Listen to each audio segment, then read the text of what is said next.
What's up, guys? JT over at Team FAS Motorsports. Just got done installing this Denali plow with the Hydroturn setup on this Polaris General. Just wanted to give you a quick demo.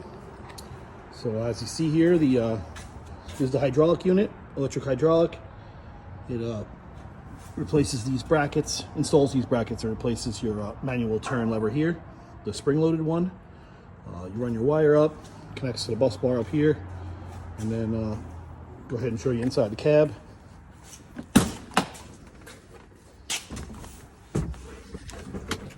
Give you a right and left. So I'll go ahead and give you a demo of that.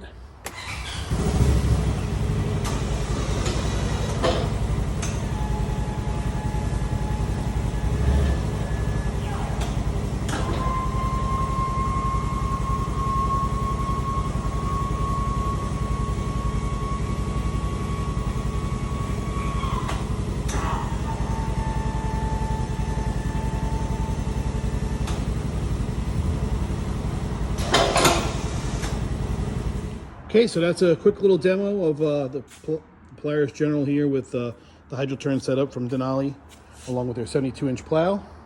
Again, available on our website, teamfasmotorsports.com, or give us a call, 914-799-5558. Thanks for watching.